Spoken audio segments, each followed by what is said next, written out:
this episode, we are chatting about goal setting.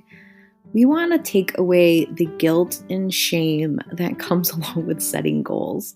80% of New Year's resolutions fail, guys. There's a reason for this, and there are some things you can do to actually succeed at this and to feel good going towards your goals. This is Heather Wood and Jamie Hayhurst, and this is the Intuitive Girls Guide. Jamie, I want to talk about goal setting with you, but I want to make it clear right from the jump. This is not your typical toxic positivity. You should set 800 goals for yourself and you're dumb if you don't meet them talk. Yes, don't hit the skip button yet. Like, stick with us. Yeah. I really feel passionate about this subject. I know you know, but like I speak about it a lot, and I'm not going in talking about it and excited to talk about it because it's like I think I know the most. It's because I think there's a lot that needs to be corrected about how our culture sort of presents the idea of goal setting at all. Right, agreed. It's very tied up in the toxic positivity thing. I know I harp on that a lot, but it really bugs me, Jay, and I know it bugs you, of like as if your productivity and like saying an affirmation every day and like faking it is what you need to be doing. And like that really doesn't work, to be honest. No. And toxic positivity is rampant in our culture. And it's become a way to just stifle people and shut them up. Yeah. So if you are hearing about goal setting and, this time of year, people are doing like their New Year's resolutions and all that, and you start to feel kind of sucky when you think about it and you start to feel bad or you just want to avoid it, this podcast is actually perfect for you. Right. Because first of all, you're not alone. Do you know, Jay, that 80% of New Year's resolutions fail? Yeah, because I've made all of them. I've been there. It's brutal. Sucks. And the reason is because people don't actually understand how their brain works and how to use intuition and ego, meaning desire and fear, to work together to make changes in their lives. They don't actually understand how their brain works, how the energy of that works, how desire and fear work. Like they don't get it. So to just say like, follow this 12-step program or just, I don't know, exercise every day or something that's going to work. It's not, because you're missing how the human brain and energy field actually works. Right. And you're also experiencing all of that inside of a system, capitalism, which we've spoken about before, that the only reason why they're trying to push you to join a gym or to lose X amount of pounds or to organize your closets is because they want to make money. It's not to actually help you or to make you feel better about yourself. It's just a way to make money. And so the energy of it is just super shitty just from the beginning. If you're looking at like a program or listening to someone speak or reading a book and they open with like making you feel crappy for like what you have not yet accomplished, right? Don't walk away, run away. Correct. It's not going to work and it's not your fault. Right. Nothing good can come of you feeling badly. Exactly. So a lot of people also prefer to say like, they don't like the language of the word goal. And I want to talk to you about that in a second. And they say like, well, can I just say like a dream or a vision? And so I would like to say that I look at it as if like a goal is like a dream or a vision that like you've created a strategy to make. So sometimes when you just say dream or vision, you're being a little too, what's the right word? Like it's not concrete enough. Yeah, it's esoteric. It's something that exists outside of you. It's something that is always feels elusive. Yes. But if we flip that around, a lot of people are sort of like, they don't like the word goal because it's been grouped into this like thing of toxic positivity and making you feel bad for like wanting them. Like I hear a lot of people say like, oh, I don't make New Year's resolutions or I don't set goals.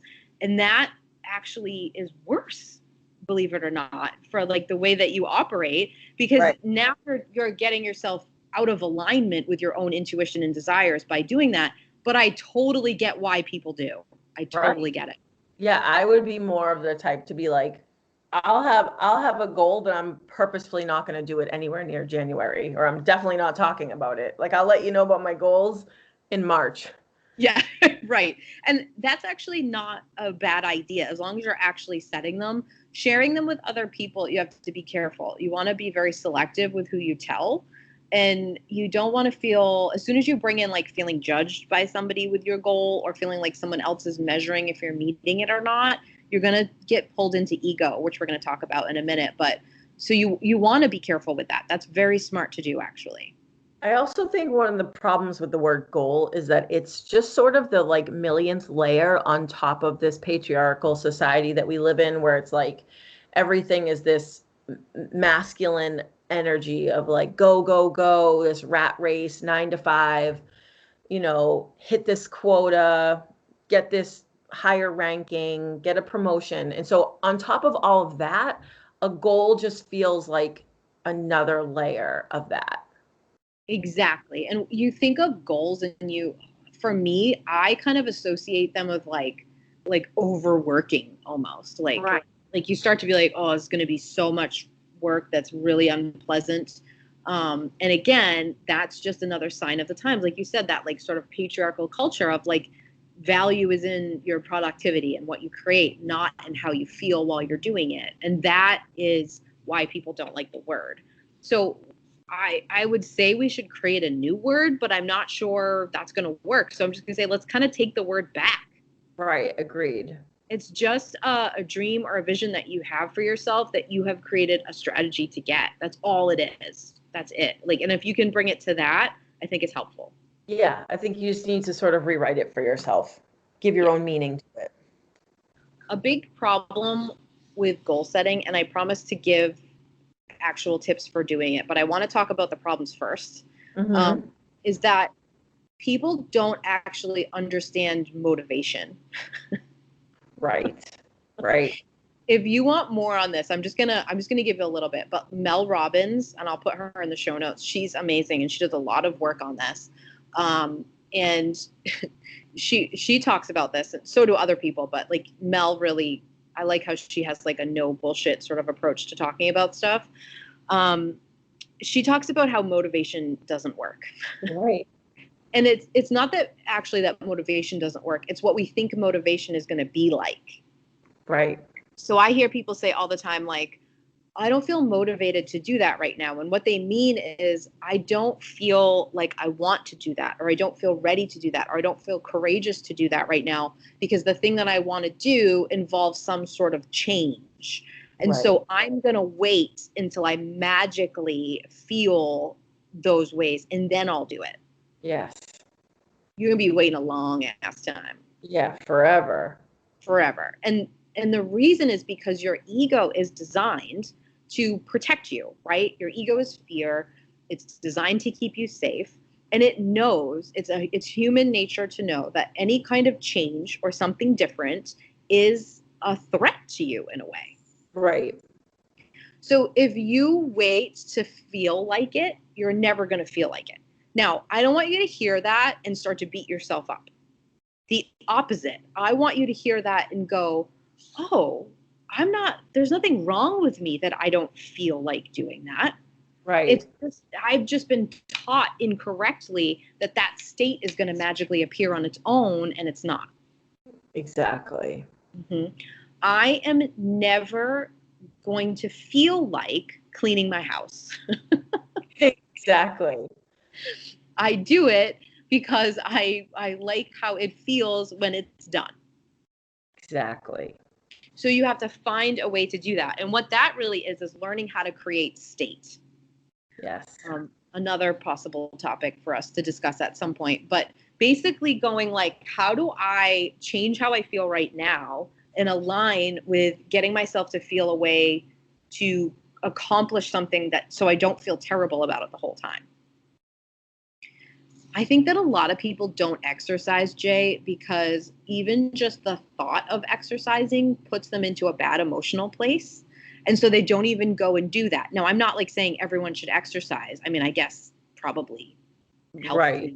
Everybody should in some form move around, but I'm not saying that. I'm just saying I think people want to, but there's such toxicness around it that people start to feel bad right at the beginning. So if you don't know how to get yourself from feeling negative into feeling positive, then you're never going to be able to do this stuff anyway. So like, let yourself off the hook a little and start to learn and take charge more of how you want to feel.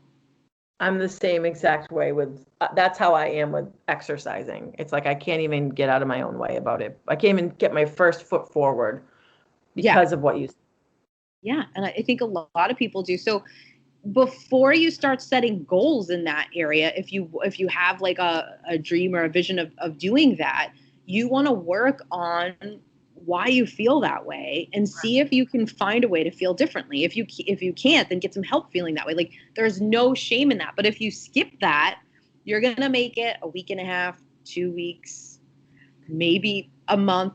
You're going to join a gym that like takes money out of your account every month and you never go and you feel bad. Like you're going to do that and it's going to suck worse than how it felt before. So it's so important to really look at like what's behind it. Yeah, then you just end up reinforcing all the ideas you had about it to begin with, and you just compile all that negativity. Yes. And the other thing that I want to just give a brief hack about like states. And what I'm talking about is energetic states that have to do with emotion and energy levels and all that kind of stuff.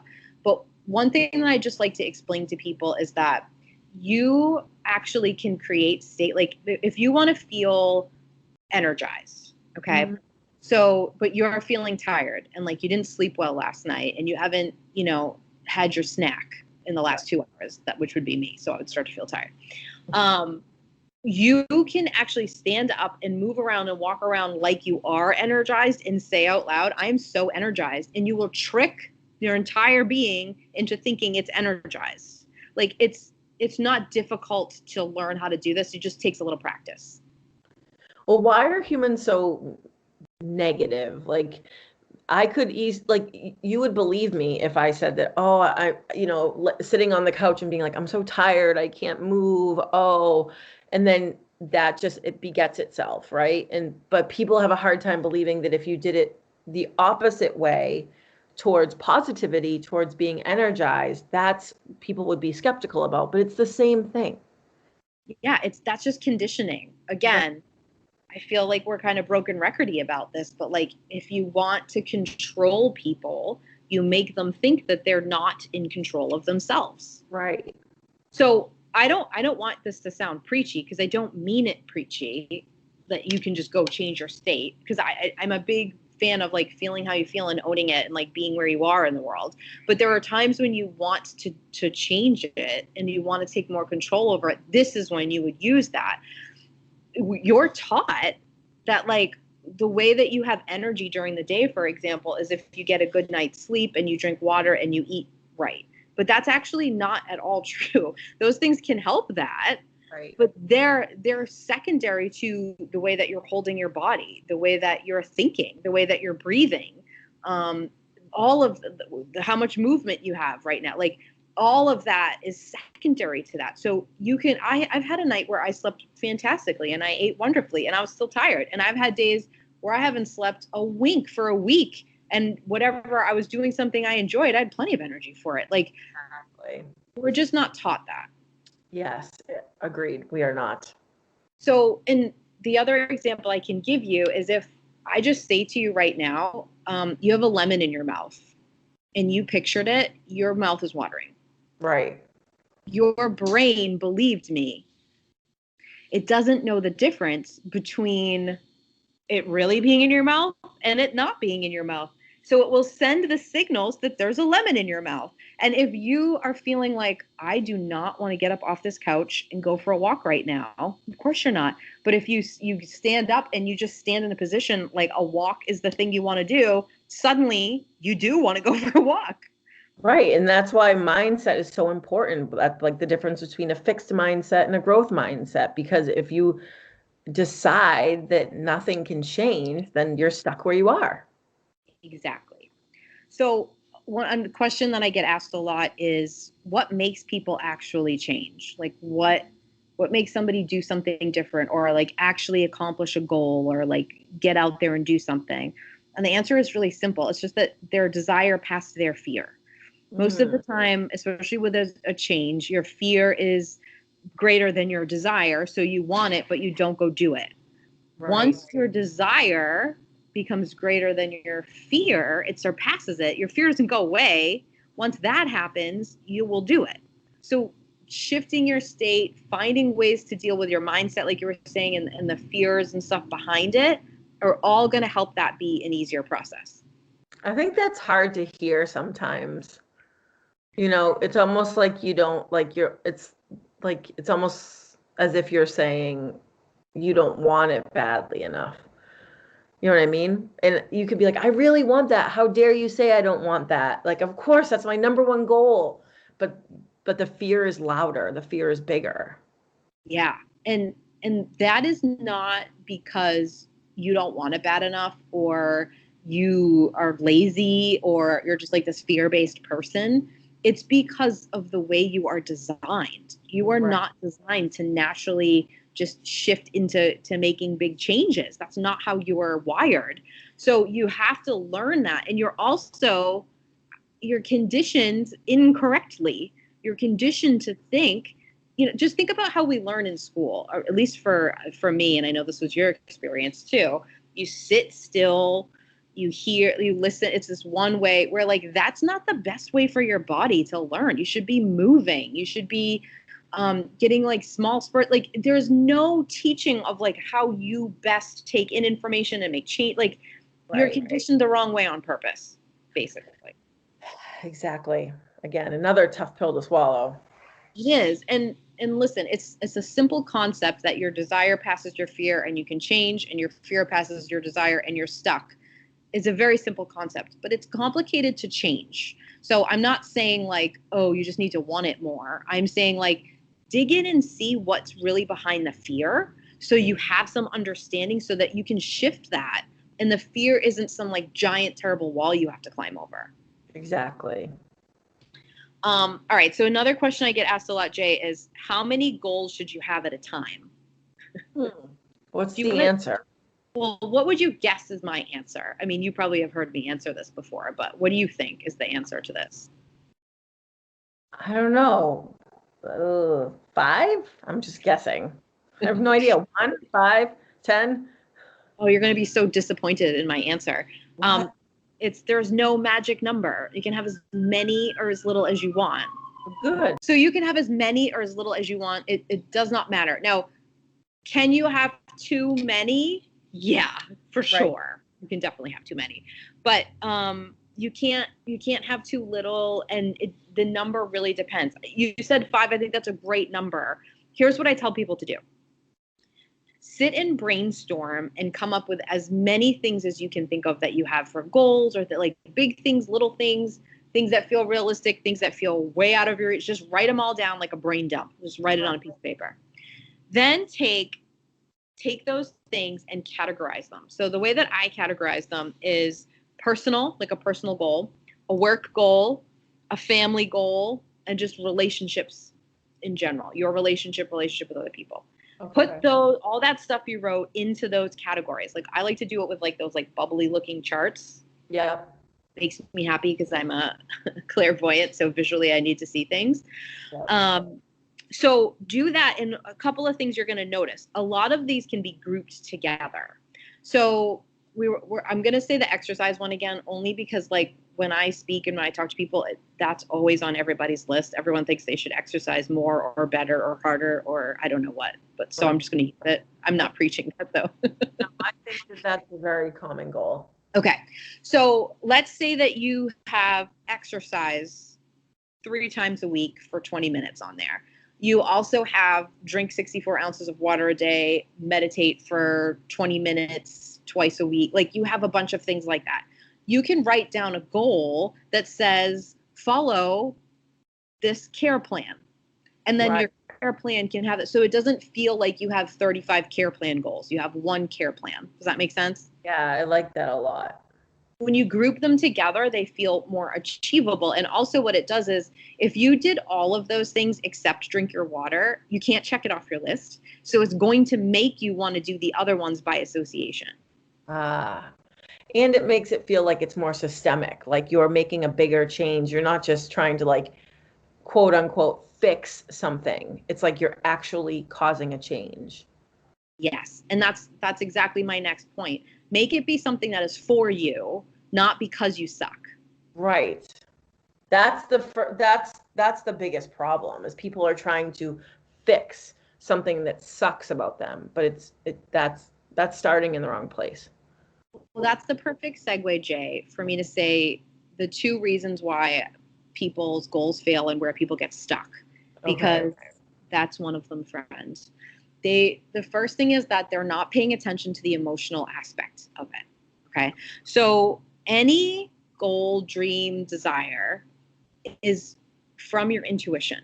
Okay. Your intuition has a little spark that happens, and it's saying, it comes from desire, and it's saying, I desire something different. Okay. That's what your intuition is saying. Your intuition's job is to be on the lookout for this all the time. Right. So it's basically saying, I want to feel differently. And it might be just that you want to feel more of something, or you want to feel less of something, or you're just picking up that you're not feeling enough of something. Something feels off or out of alignment. Your intuition is like, meep, meep, meep, hello.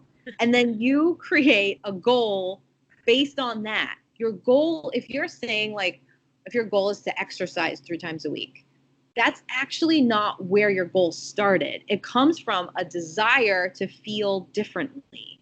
So you want to start at the base of it and say to yourself, like, what is it that I desire to feel? How do I want to feel? And how is that connected to this goal I have? Mm-hmm. And in addition to that, you want to take that, write down. There's probably, you could do like 3 to 5 ways you want to feel. 3 is kind of the magic number here. Write those down, and then go, as you're creating the steps or the plan to get to your goal, try to make sure that you're feeling those ways that while you're getting there. Right. So if your goal, the reason that you want to exercise is because you want to feel healthier and like you're taking good care of yourself. That's great why. So I want to feel healthy, I want to feel confident, and I want to feel like I have high energy levels. Well, if you then go to exercise and you keep saying like, oh my God, I'm so out of shape, and you feel like you wore like the stained sweatpants and you're embarrassed or something, like you're not in the right state. So you're never going to stick with it because you didn't make sure you brought the feelings you wanted to feel into the steps to get there. Does that make sense? Yeah, and I think that like if we're being really real about it, I think you need to explain to people in the really kind way that you do about that you have to change the way you talk about yourself, because like especially for like, let's be really honest here, right? If we're talking about exercising, what people are really probably saying is that they want to lose weight. And it's because, and what's coming with that is probably some like really harsh self-talk. And you can't start from that place, or you can, but it has such negative energy and such yucky energy that it's not going to last. Like that January 1 gym membership isn't going to last because you're coming from a place of beating yourself up and talking shit about yourself. And you're so good at reframing that for people and like digging underneath that to like what you're really looking to feel. Yes. And it's like you're intuitive or something, Jay, but that's number 2. Oh, sorry. No, Just ahead. No, it's perfect. I was going right there. And you're so exactly right. And thank you for saying it that way. And the thing is that people don't create like I call it a power statement, but I feel like so many people use that. It's starting to make me feel kind of gaggy, but Yeah. They don't go and do what you're talking about, where they don't go and correct sort of the thoughts about why they want it. And I do mean correct, because Right. what people say is like, for example, if I say to them, why, that I asked that question, why do you want that? When somebody says their goal, okay, why do you want that? Right. People have a lot of trouble answering that, first of all. But the answer is usually an incredibly negative one that every time they think it or say it or even hear, like if it's about exercise, they just hear the word exercise, it makes them feel this way. Right. And if that's what you're constantly repeating, you're never going to get there. So for example, I have a client who came to me recently and she said, I wanna get in shape and lose weight and I want to feel healthy. And I was like, awesome. And I said, why do you want that? And she said, because I'm sick of being a fat, out of shape, muffin top piece of crap. That's what she said. That's not surprising. I mean, it hurts my heart that someone feels that way, but that's how we've all been taught to talk to and about ourselves. That's not even close to the worst thing I've thought about myself. So it's very common. Yeah. So I said to her, if that's what you're using, again, to motivate yourself, to change states, right? That's what motivation is the ability to change states. If that's what you're using, you're never going to get there, ever, ever, ever, ever. And it's not like, okay, give up. It's reword it for yourself. Yes. And you know what? It takes work to do this. It's easier to just sit and blame things. I get you. I do it. We all do it. We're human. It's fine. Right. But it takes work to go like, okay, how do I actually reframe this? And then correct it every time I catch it in my head or coming out of my mouth.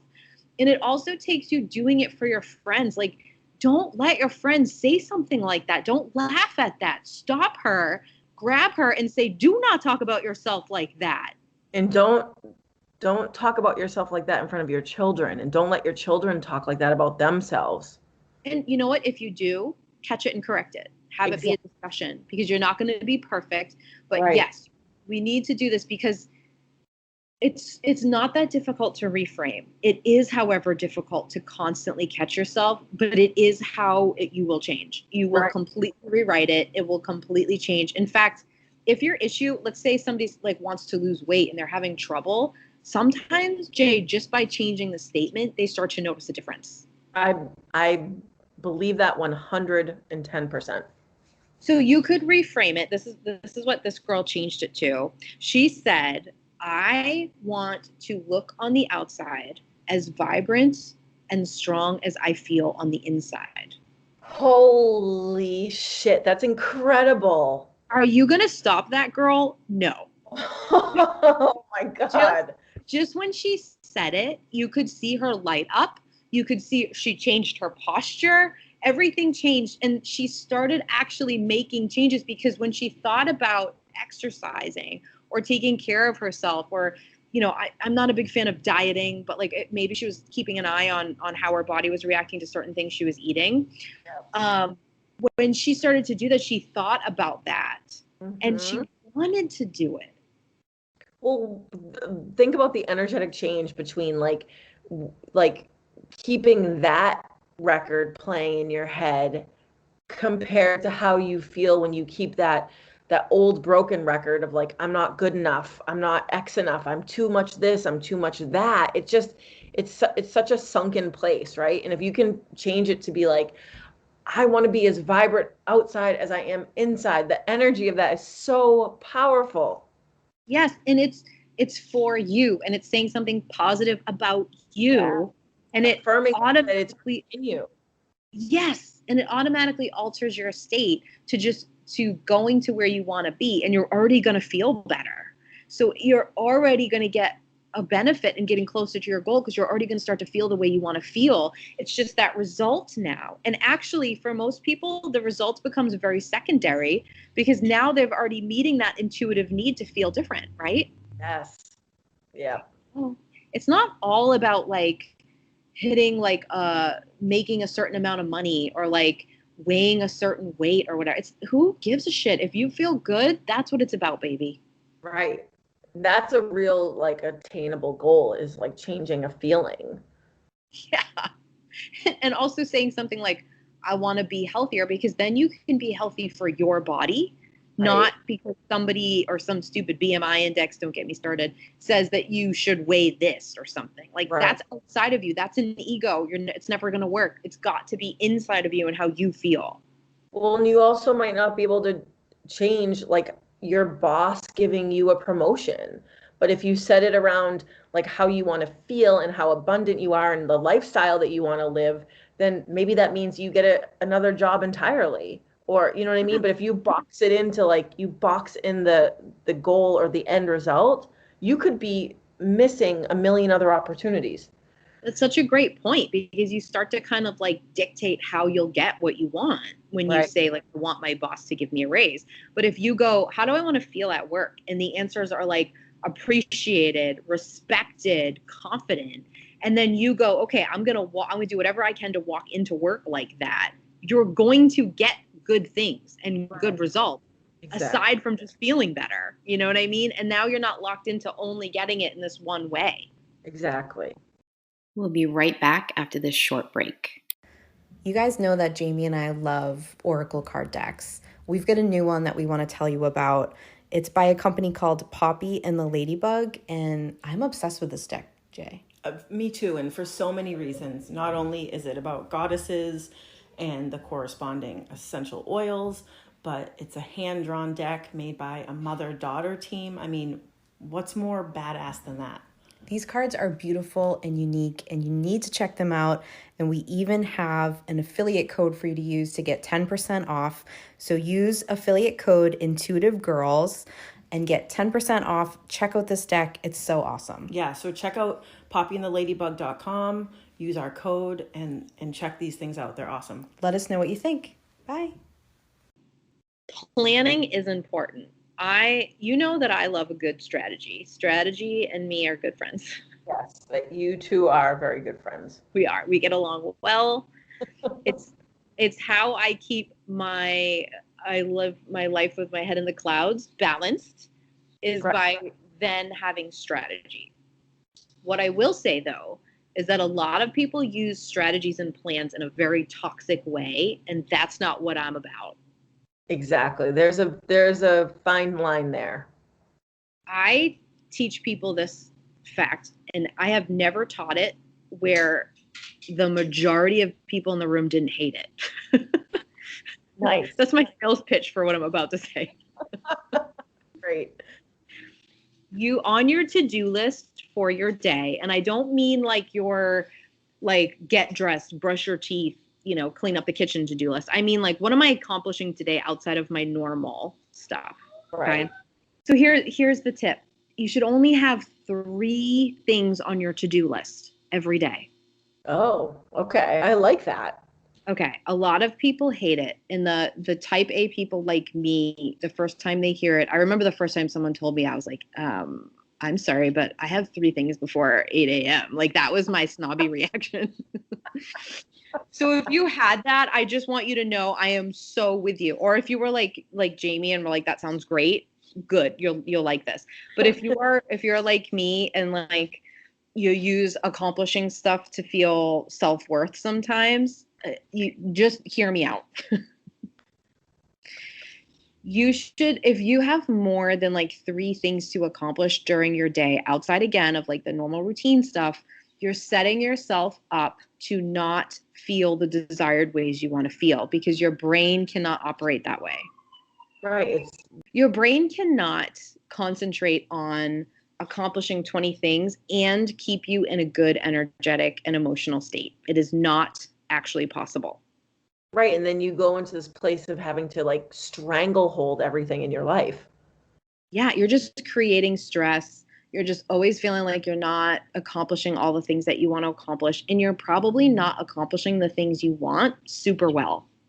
Exactly. Because you're just trying to get stuff done. Yeah. So listen, are there times where I have 5 things on my list? Are there times when I have 1 or 2? Are there times when it happens to be 6 or 7? Of course. Like, it's Right. not perfect. But like, look at your day. And this could be your work day. Could be like your home life day or your day with your kids or whatever, or your Christmas list of like what you're doing for the holidays. Like, it doesn't matter. Look at that and go, what 3 things do I feel like I can accomplish on my list today, and what's realistic? And then consistently accomplish those, and you'll feel much better, and you'll get there way faster than the people who burn out after 2 weeks of having 20 to-do things on their list. Makes so much sense when you say it like that. You need to protect your state. You need to feel good while you're going towards this stuff, or else you're not going to keep it up. What is the point? Right, exactly. You're going to spend a lot more time in your life working towards goals than you're going to spend actually accomplishing them. So your focus should be on how you feel while you're going to them. Right, because that's going to dictate the energy of your whole life. Exactly. All right. The last thing I have for you is you have got to explore your fears. Now, we already touched on this a little bit, but I want to talk about it a little bit more because it's really mother effing important. Mm-hmm. Okay.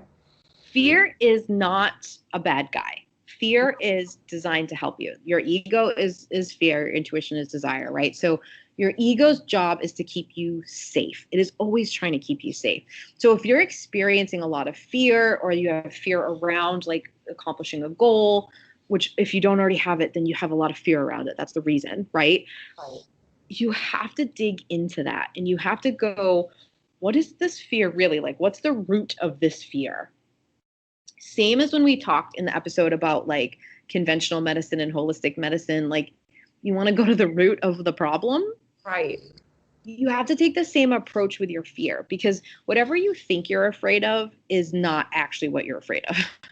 Exactly. That's true. Okay. So I don't want to turn this into like a fear seminar, because I easily could, because I love to talk about fear so much. But ask yourself what is really behind the fear.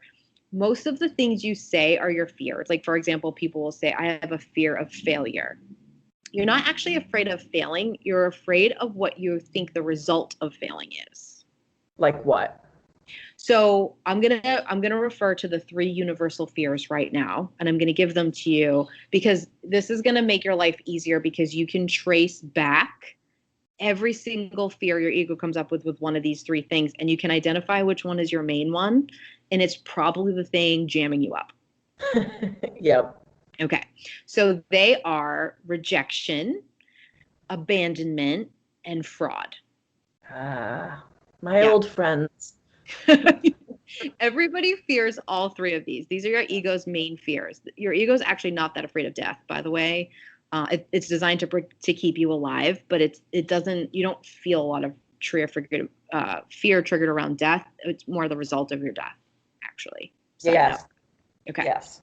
So let me just say quickly what they are. So rejection is the fear of somebody saying, I don't accept you. Okay. Abandonment is the fear of somebody saying, I don't love you anymore.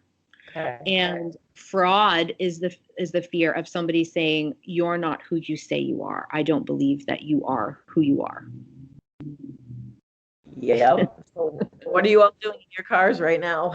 Which one is yours? So here's the thing. If you're trying to figure out which one is yours, imagine this is a scenario that some people try to tell me on social media that they're not actually afraid of this scenario. And I'm sorry, but I don't believe them.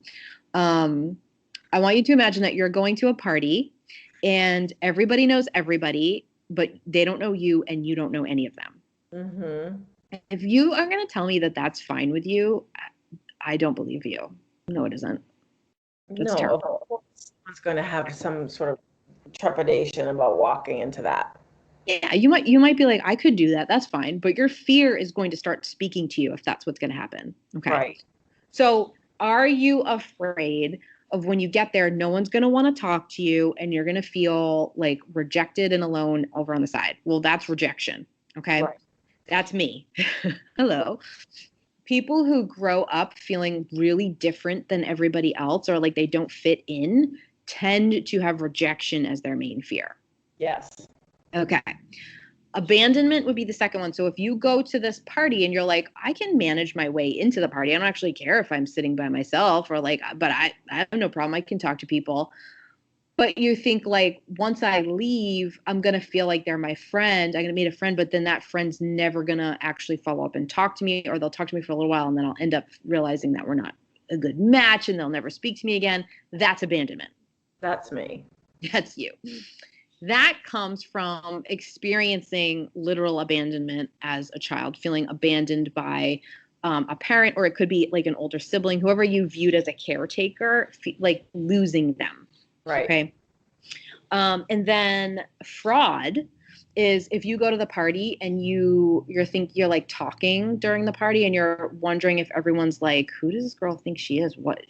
None of what she's saying is real. I bet she's not actually making that much money or doing those things or met that celebrity or whatever. That's fraud. Okay. Right. And that comes from really like struggling with identity, and like when you're a younger kid, having your parents want you to be something that you're not, or sort of denying who you are in some way, then that tends to be what brings out fraud. Yes. I mean, I relate to all of those, but. Yes. And everybody will relate to all of them. Everybody experiences all three of those things, and different situations can trigger different ones. So again, if you're one of those people who's like, oh, I don't experience any of those things, just like check in with yourself and ask why maybe you're afraid to be vulnerable. It's okay, but like go there, because Right. everyone experiences it. Every human being experiences. I didn't come up with it. I just happened to study it. Right, exactly. So I know I'm spending time on this, but I feel like it's really helpful, because if you know what you tend to feel, which one is your strongest, then the answer to the like, what am I afraid of is the result is most likely. See, that truck agrees with me. It's most likely that one of those fears. Like most everything that I notice myself afraid of or like stuck on has to do with the fear of being rejected. Right. For you, most everything has to do with the fear of abandonment. You can root it back down like, oh, I'm saying I'm afraid of failure, like behind it, I'm going to say, oh, I'm afraid that people aren't going to accept me if I don't succeed. Right. Right. Or What do if you I'm not, I say? think I am. Yes. You would say like, I'm afraid people aren't going to want to be around me anymore if I don't succeed. Right. Right. Yeah. Right.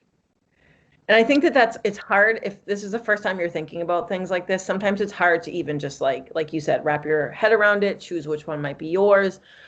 But once you get to the other side of that, it actually is really helpful, because then you know that when you start to feel these like weird, icky feelings and you're like, why am I struggling with this? Why is this hard for me? You know exactly where to start.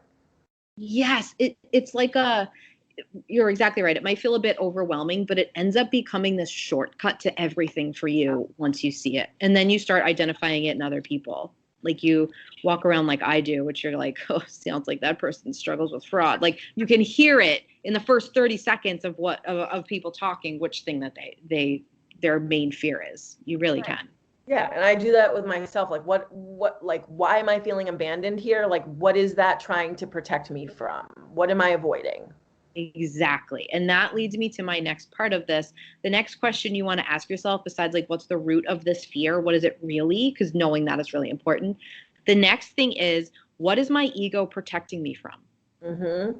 Just the wording of that question is helpful, because you're not saying, what am I afraid of anymore? You're saying, what is my ego protecting me from? And now you don't feel like you're fighting against fear. You feel like you're understanding it. Right. That's a big shift. Yeah. So your answer is going to be something like, it's protecting me from feeling embarrassed. It's protecting me from feeling rejected or abandoned, or like I'm a fraud, or from being hurt, or from feeling sad. Like that's good to know, because your ego is trying to help you. It may be misguided. It may be like off, but its goal is to keep you safe. So what is it protecting you from?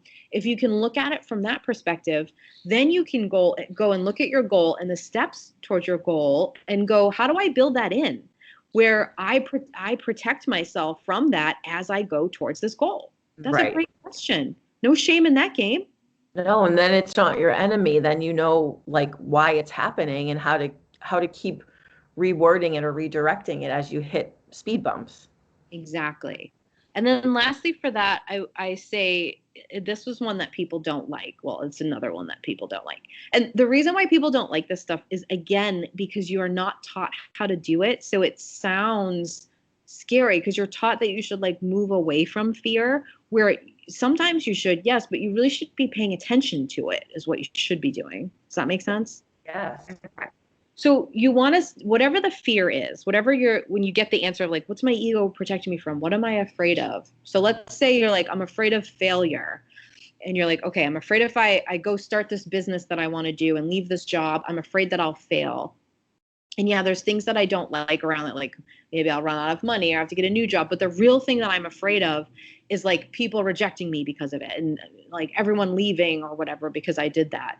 So my ego is trying to protect me from feeling rejected and having people leave me and not love me. So what I'm going to do now is say, what will I do if that does happen? Right. Right. Now you take away the big scary monster of it and you go, okay, if I do try this and fail, let's actually walk through what would happen. Now, some stakes are higher than others, baby. Like, let's be real. Like, if one of the things is like, oh, I might not be able to feed my kids, well, then you should definitely consider that in your plan. Right. You know what I mean? But you also don't want to not move towards it just because you won't look at that. So you might go, okay, well, if I, let's say it's the business thing. I start this business, it doesn't work. I fail. What will happen is like, it'll feel really tough, but I'll have to get another job and I'll have to figure out a way to do this and I'll feel disappointed. And suddenly you realize like, oh, I don't want that to happen, but I could totally handle that. Right. Exactly. You have to Exactly. make it a bit more concrete because then you have like the monster to fight instead of like this just feeling of fear and foreboding hanging over you. Right. And this big looming unknown that you might actually be able to beat. Yes. And just to circle back to our exercising example, because I know a lot of people are going to have that as a goal.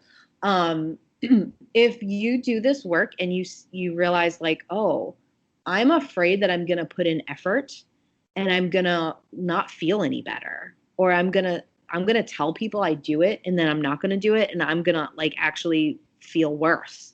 Like then you can go, okay, so how do I protect myself from that happening? Maybe it's that you don't tell anybody. Right. Maybe it's that, right? Like maybe it's that you tell one or two people and you say like, maybe you tell a buddy, like a trusted friend, and you're like, I'm doing this and I'm worried about like sticking with it. And this, like, can you check in with me? Mm-hmm. Someone who would be positive, not judgy. Like once you see the fear, you can work with it instead of fight against it. And that's super important when it comes to goals. Right. And it makes it so much more possible. Yes.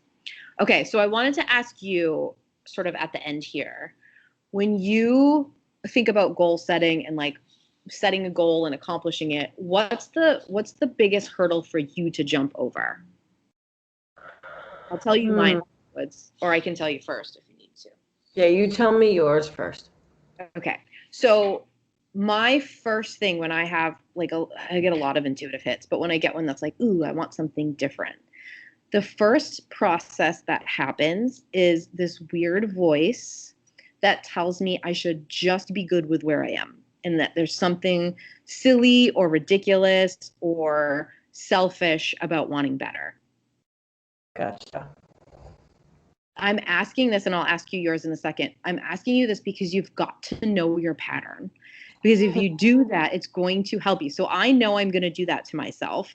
And then because I know it, as soon as I hear myself doing that, like, don't you have enough? Like, I'm a very ambitious person. I can't sit still. We know this, right? Like, I want to do a lot of things, and I'm actually okay with them not panning out sometimes, but I get into this place of that voice coming. So I know when that voice comes in to go like, oh, this is just what you do. You'll work through this part. And that's your fear of rejection, of you standing out and people seeing you and rejecting you for standing out, for having more, for not being happy with just what you have now. Exactly, Jamie. All right, what's yours? So now I know mine. Now that you said yours, I was like, okay, I know that voice. My voice says, no one's gonna want that. Like no one's gonna be interested in that. If I'm thinking about something for work or for business or for whatever my next project is that I want to work on, it's that no one's gonna really want that. Like you're so excited, and then it's gonna be a failure. Yeah, so it's like the people I care about aren't going to show up for me, which is classic abandonment.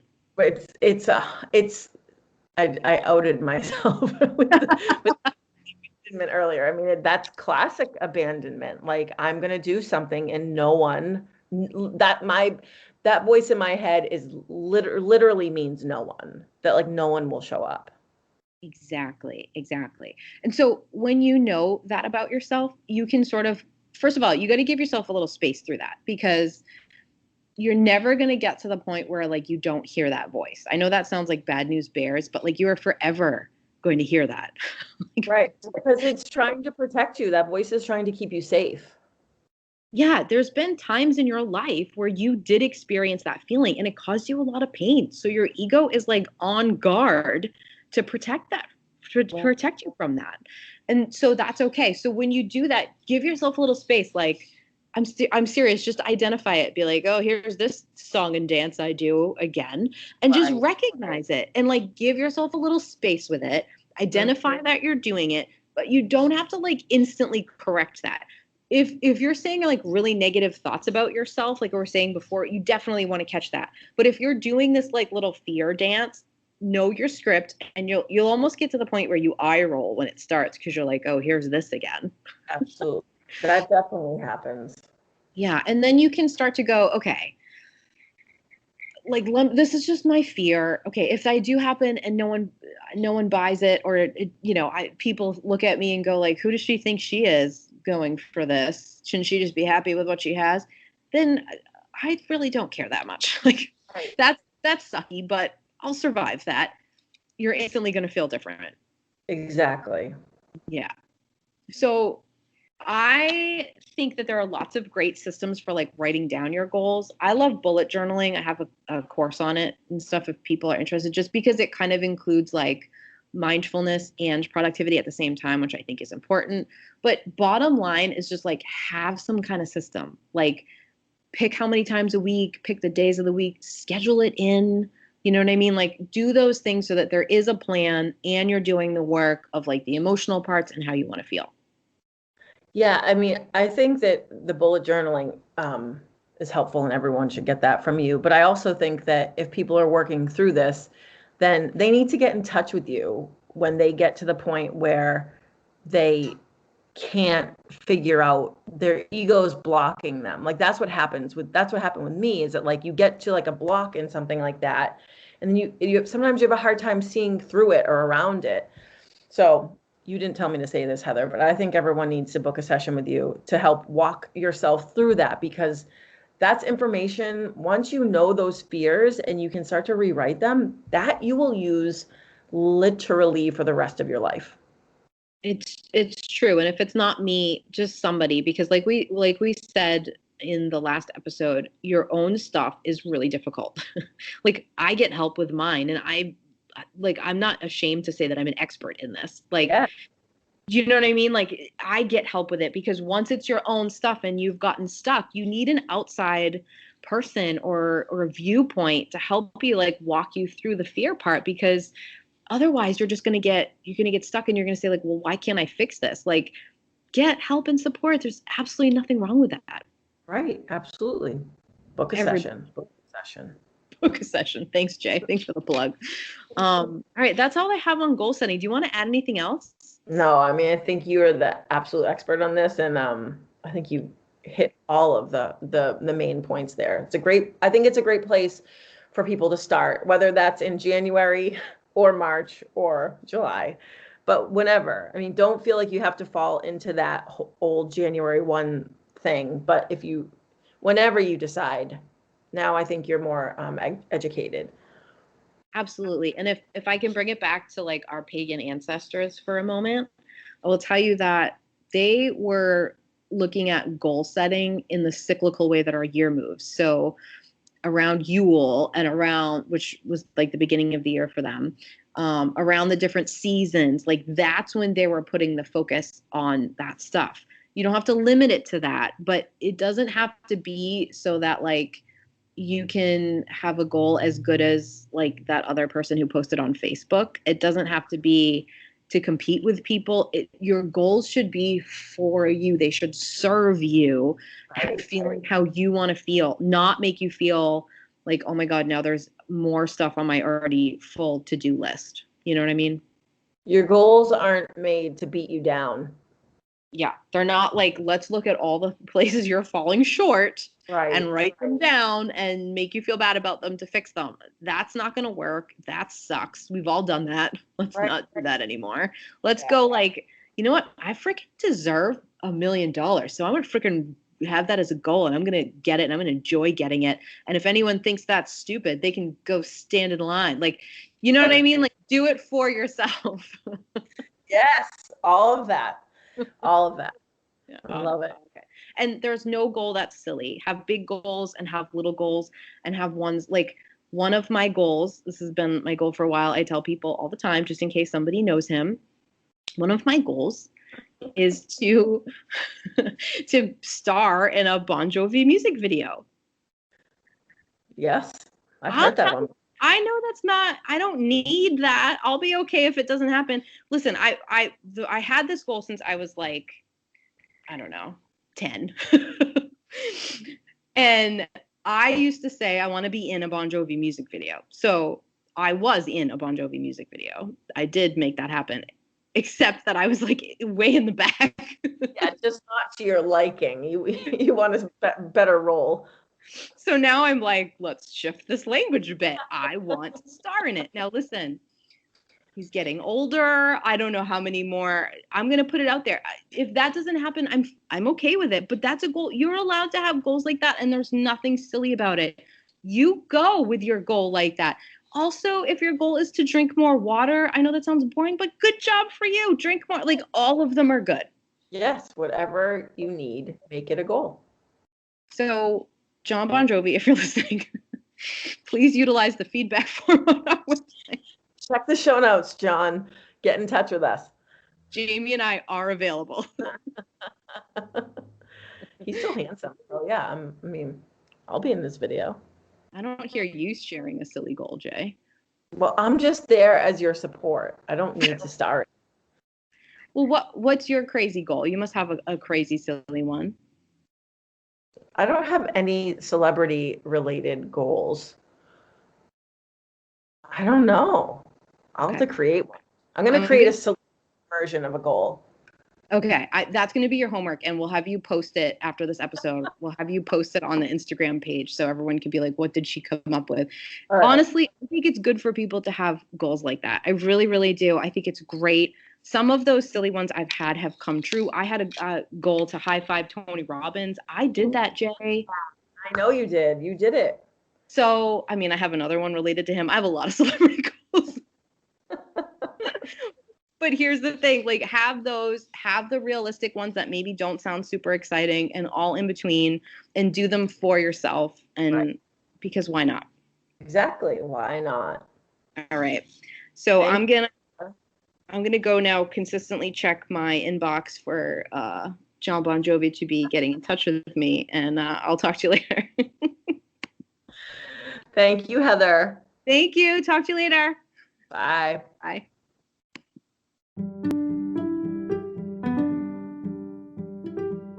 Hey, thanks for listening to our episode. For show notes and a place to send feedback, please visit our website, embodylove.me/intuitivegirls. Again, that's embodylove.me/intuitivegirls.